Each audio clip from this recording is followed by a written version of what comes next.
Going to talk a little bit of baseball, right? So they implemented the rule change, pitch clock, of course. It's like 15 seconds with nobody on, or 20 seconds with, 10 with nobody on base, 15 with somebody on base. Yeah. It's not affecting the game as much as I thought, right? It doesn't feel rushed. Now, I will say, Machado gets ejected for arguing a pitch clock violation, resulting in a strikeout. That's not the goal. Our goal is to not take stars off the field. The goal is to increase viewership. The way to increase viewership and to increase urgency, skill, home runs, right? All of it, offense, is to keep your stars on the field. So that's a little bit ridiculous. Now I know you're going to have that, just disputing any rule really. You're going to have that occasionally, but already, that's just the goal is to keep the stars on the field and keep the stars producing and able to produce, right? Base runners, 2-run home runs instead of solo shots, right? All this is going to increase viewership, increase interest in the game, not throwing guys out for pitch clock or pitch clock, hitter clock violations. That's stupid. That's dumb. It takes away from what baseball is meant to be. Right. I feel like. Right. I hate when penalties or any type of officiating interferes with what the game was made to be. That's what I thought would happen with the pitch clock. My take on it is very in the middle right now. I need to see more. Because let's be real, you're not exactly playing the most technical baseball at this point in the season. It's early on in the year. I mean, the MLB is always technical. It's a professional sport. It's a professional league. You're always going to play with some sort of, strategy. But it's not to the level that it gets to right before the playoffs and into playoff baseball. I think it'll really affect it there. I would agree. Just because pitch to pitch, there's so much going on. I would say, and people always push back, you can't change the rules from regular season to playoffs. Absolutely you can. That's the dumbest thing. They do it in the NFL. The dumbest thing I've ever heard. NFL overtime is different. Stupid. NHL overtime. You go to shootouts in the regular season. You don't in the playoffs. It's just overtime after overtime after. You 100% can. That's a stupid idea that you can't. And nobody cares. I'll sit down and watch for 3.5 hours a playoff game. I will not on a Tuesday night. If your goal is to create the best product for the best time that it's being shown, so regular season baseball, you're going to have Monday night games, Tuesday night games. Now, maybe Friday somebody wants to watch that long, but in the grand scheme of things during the regular season, nobody has time to watch 162 games that are 3.5 hours. Or a Wednesday day game that starts at 1. On a Wednesday, 3:20 first pitch. Come on now. Yeah. What are we doing? But for the playoffs, I will sit down and watch a 3.5, 4 hour game. I don't care because it's MLB playoff baseball. Yeah. I feel the same way. So if you were to give just one sentence rundown, do you keep it? Do you not? The pitch clock. What do you think about that? At least then we'll get into the next ones. I would keep it. I would keep it for the regular season for sure. I think it's helped. I think it's going to keep helping pace of play. It does feel more, I don't want to say urgent because the game doesn't matter any more than it always has. That's true. There's still 180 of them. There's just more going on. There's just more movement, more action. Yeah. Not as much downtime, right? I used to be able to do things in between innings, or even if the Pirates are batting, right? Fold some laundry. Yeah, if the Pirates are batting, and I'm I gotta switch my laundry.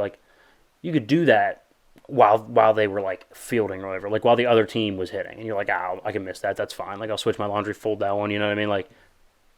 You can't do that anymore. It's moving really quick. So I kind of like it in a sense.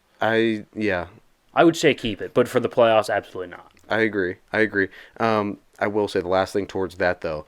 The video that MLB posted on Instagram, where it's the side-by-side with how one pitch took as long as one inning now with the new pitch clock. That was cool. That was kind of funny.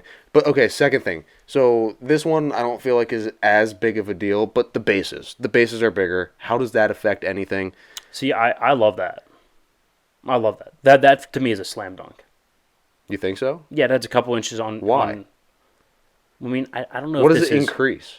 What is it? I mean, yes, it somewhat decreases injuries, but those are already freak accidents. Yeah. So injuries is one thing, which again, you're not wrong. It's kind of a freak injury, but I don't know if that's part of the pitch clock, part of all the new rules. But the steals are up. The amount of steals are up because technically you're a couple inches closer to the bag.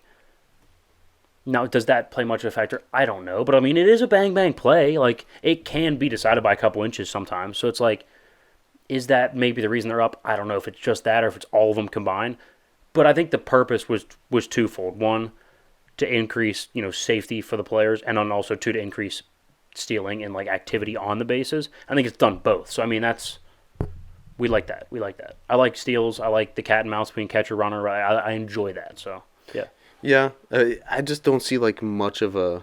I don't think there's a huge impact.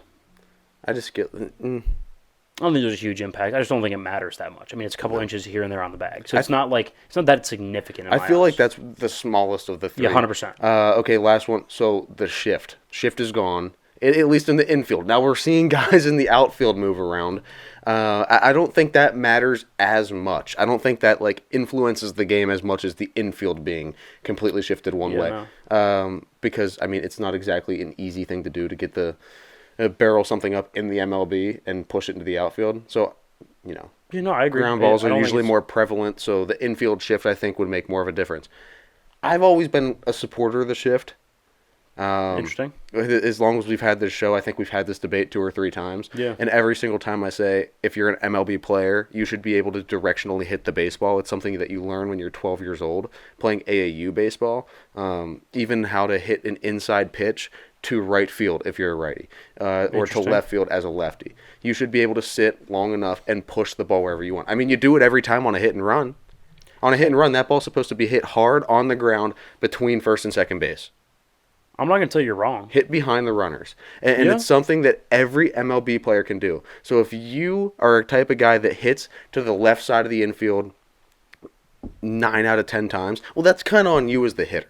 Like if somebody's going to completely shift their defense to one side of the field, well, make them eat it.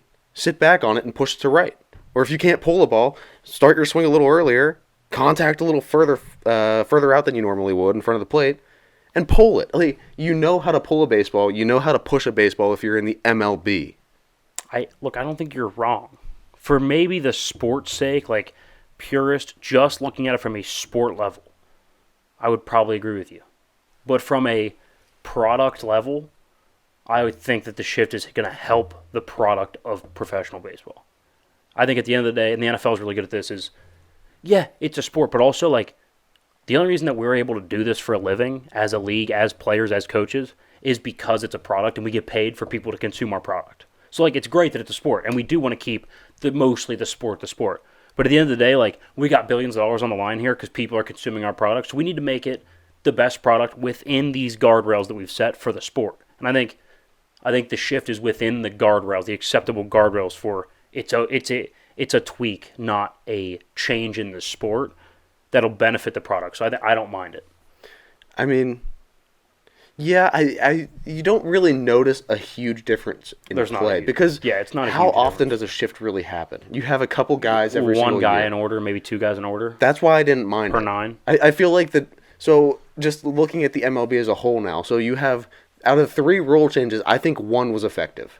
I think the base path or the base being bigger doesn't really matter all that much, and I think the no shift doesn't really matter all that much. It doesn't change too much. Yeah. Really, the only thing that changed pitch was the clock. pitch clock. Yeah, no, I agree. So did they focus on the right things? Yeah, I think so. I think it overhelped the game. Okay. All right. Hey, that's it, guys. That was a Go pretty good follow talk. the social medias. The _issue podcast.